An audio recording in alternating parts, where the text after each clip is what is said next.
Alright, shout out to Mark Hughes on Forbes. This is a condensed video just discussing his articles. Now, the first thing he says is that John Berg moves out of Warner Brothers leadership as the studio reacts to DCEU failures.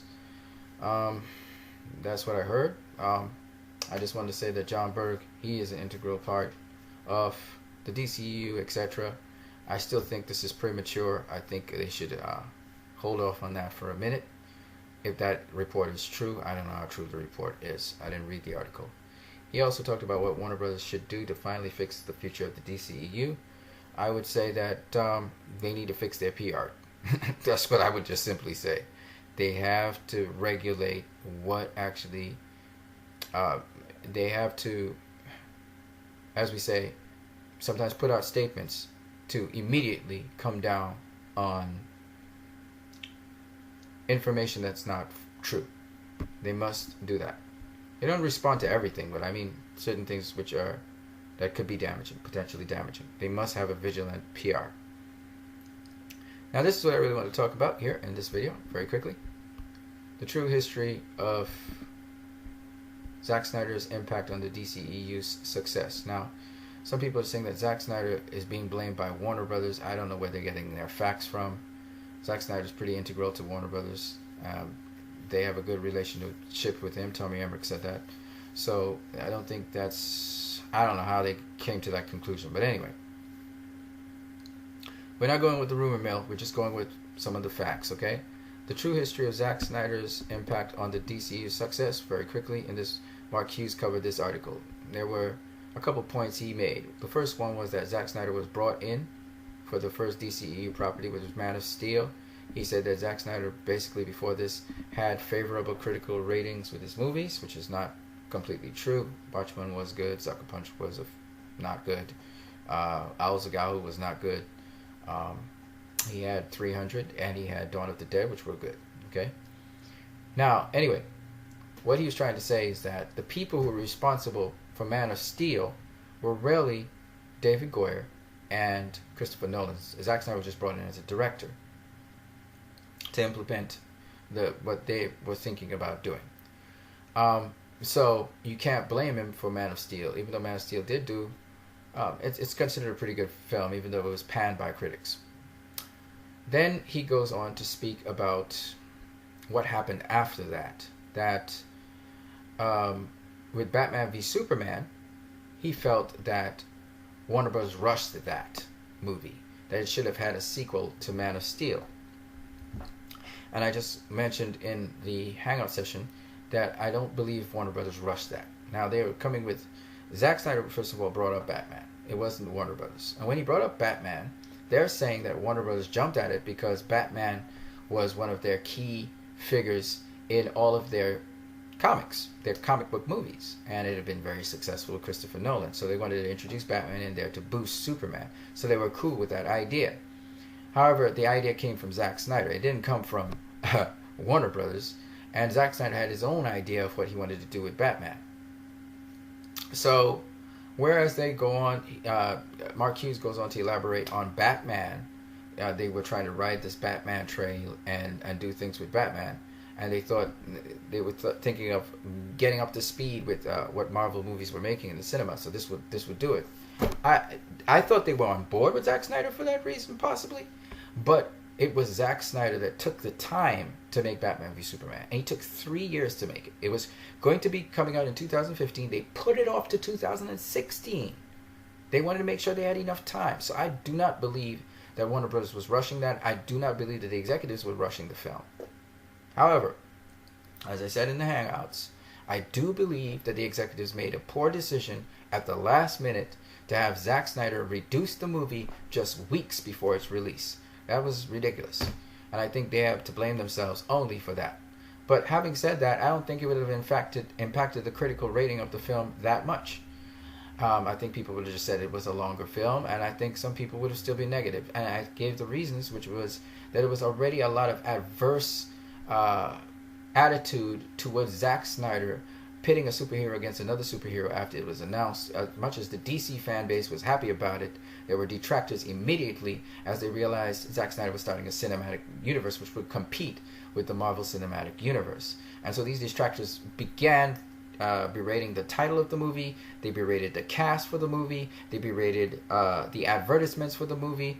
They started attacking anything that had to do with the movie, and it culminated in the critics panning the movie with vitriol. There was a lot of vitriol and hate, and I think this is because, as even Scott Mendelson indicated, they thought that Marvel was going to be threatened by DC. And I covered that article a while ago. So I believe that's the main thing, and that's why I said PR is the key here. But Mark Hughes goes on to say that he thinks that the executives rushed the film, which I don't think that was true. Then he goes on to talk about the final one, which is Justice League. And he believes that Justice League, he believes that the executives, again, in trying to rush in this third of the trilogy of the franchise, again, they shortchanged themselves. In truth, it seems as though the film wasn't fully completed when it was put out in cinemas, in terms of that fine detail with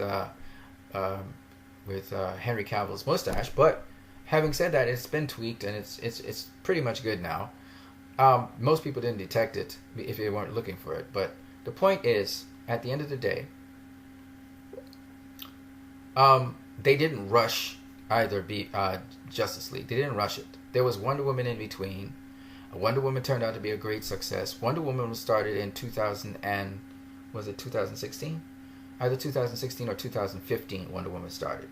So that means I think Wonder Woman started in 2015. So it was out in 2000, and Justice League started in 2016. All right, Aquaman started in 2017 or 3 years. So that would be 2015 as well. So anyway, the point is that at the end of the day, the DCEU rocked on with Suicide Squad, where people thought again the executives interfered with it, but David Ayer said this was the version he really actually liked, and it turned out to be the better version. I think the executives did the right thing there.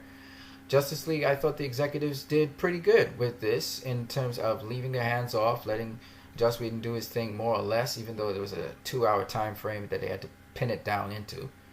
But at the end of the day,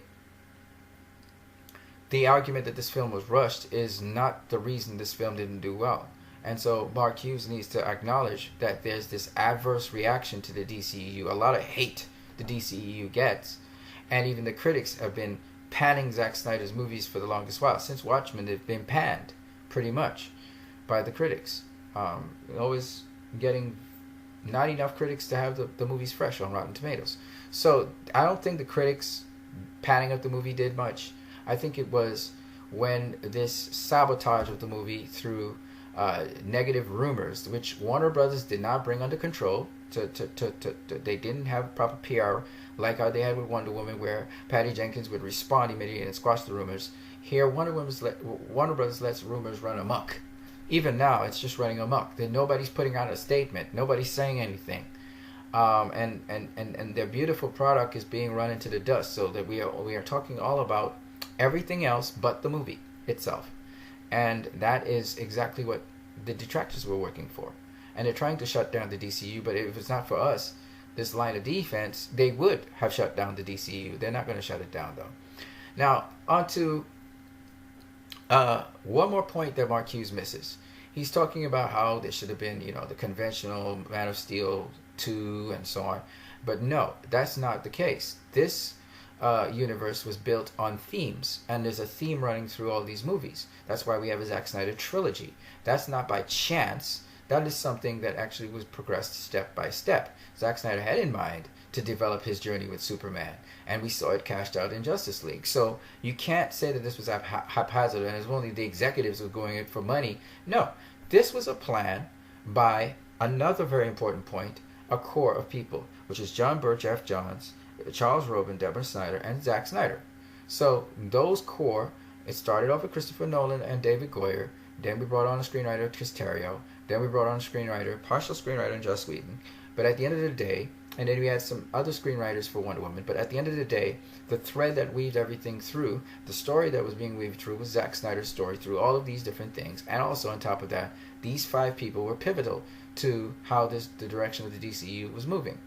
Now, you can't blame them for what happened because this is not something that has to do with them. It has to do with public relations. I keep on saying this over and over. Warner Brothers covers every single stop. They do all their research. They do all their screenings.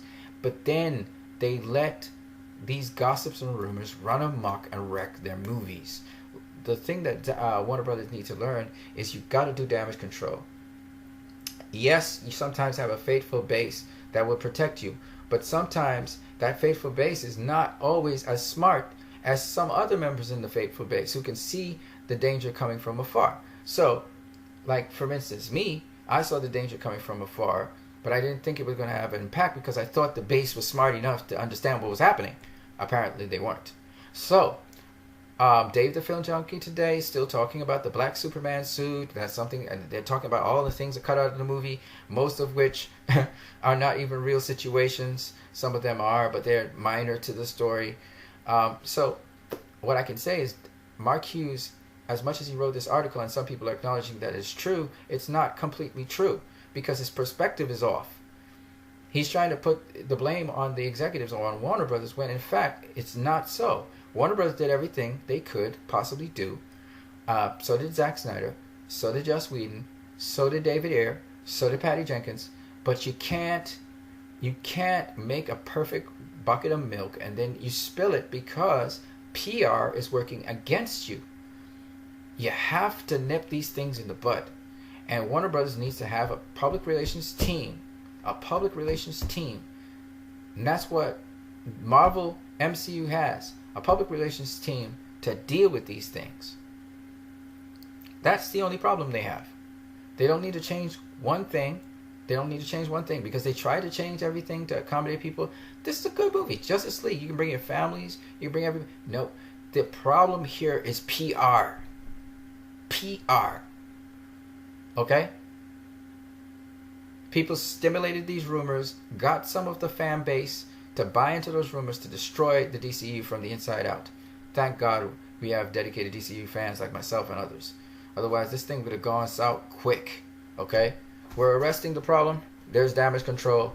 We're doing the PR for Warner Brothers, but Warner Brothers needs to do even more PR. They need to nip these rumors in the bud. How do you nip rumors in the bud? When it's directly related to you and your company, you need to send out a message immediately. Immediately. Tommy Emmerich, you were right. You did keep to Zack Snyder's tone. Okay? Joss Whedon tried his best and dedicated himself to keeping to Zack Snyder's tone. The plan was to get to a light ending so that we could launch out the Age of Heroes. Finally. That was what the end of the trilogy was supposed to be. So Aquaman could be a much more lighter film, even though it still retains the realistic, gritty, dark tones of the world that we're in. And I love that this film is a family film that kids can watch for the most part. It does have some expletives in it, and it is rated PG-13, so that's a caution right there. But other than that, it's a good movie for everybody to go see. So I think that Warner Bros., you shut well. You just got to control, rumors and stuff, and you'll be okay. All right, guys. So I just want to leave this video. You guys have a great one. Yes, Mark Hughes, you left out some very critical points, buddy, but that's okay. And again, I know you're going by trends, so you projected to be 650 million, but I think it's going to go past that because of the way how your trends are going to change. All right, you guys, have a great one.